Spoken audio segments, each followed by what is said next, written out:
लाठी गोली की सरकार नहीं चलेगी, नहीं चलेगी। लाठी गोली की सरकार नहीं चलेगी, नहीं चलेगी।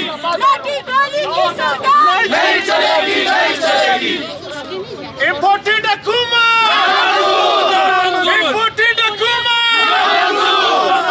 कातिल हुकूमत, दहशतगर्द हुकूमत, टेररिस्ट हुकूमत, टेररिस्ट हुकूमत। लाठी गोली की सरकार नहीं चलेगी, नहीं चलेगी। लाठी गोली की सरकार नहीं चलेगी, नहीं चलेगी। इम्पोर्टेड हुकूमत, जो सानिया हुआ है इससे इम्पोर्टेड हुकूमत ने बाकायदा मंसूबे के तहत बनाया है। आप इम्पोर्टेड हुकूमत से और उम्मीद क्या कर सकते हैं? उन्होंने ये प्लान किया है कि उन्होंने खान साहब को मार देना है और ये जमहूरी मुल्क को दफन कर देना है, जो हम बनाना चाहते हैं मदीना रियासत। जो हमारे बड़ों ने इसे आज़ाद किया था, अब ये नहीं चाहते कि उस राह पर चले। वो चाहते हैं कि अमेरिका ग़ुलामी हो, यहाँ पर मदीना रियासत का नाम मिट जाए, यहाँ पर बेहूद की बाकी चीज़ें जो स्टार्ट करना चाहते हैं वो कर।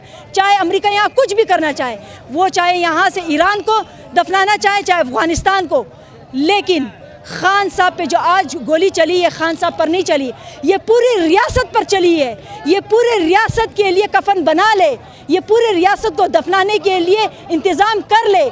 अगर चोर हुकूमत आई है, इसमें राना सनाउल्लाह का कसूर नहीं है। हमारी अदलिया इसकी ज़िम्मेदार है, जिन्हें उन्होंने सज़ाएं देनी थी। अगर वो आंखें बंद करके चंद शक को उठाकर उसको हुकूमत दे सकते हैं तो shame on, shame on, shame on. इसके सिवा हम और कुछ नहीं कर सकते। हम अपने लिए कफन भी नहीं बनाएंगे, इसलिए कि हम तो मारे जाएंगे, हमें दफनाया भी नहीं जाएगा। तो पूरी रियासत तैयार है दफनाने के लिए। वो तो आप लॉन्ग मार्च में देख चुके हैं, कराची निकल चुका है, बलूचिस्तान ने कल निकलना था, आज हम कफनों समेत भी निकल जाएंगे।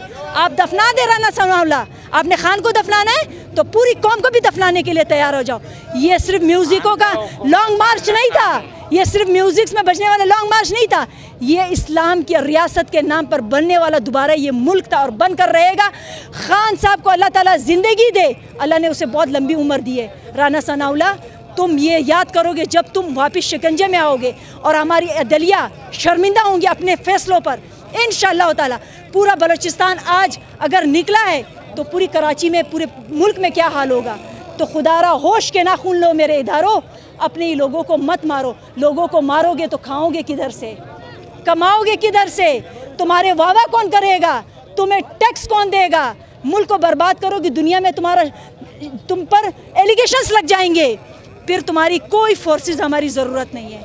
ये यूक्रेन भी जैसा तो हाल हो जाएगा आपका, और बाकी ममालिक को भी आप देख सकते हैं यही हाल होगा।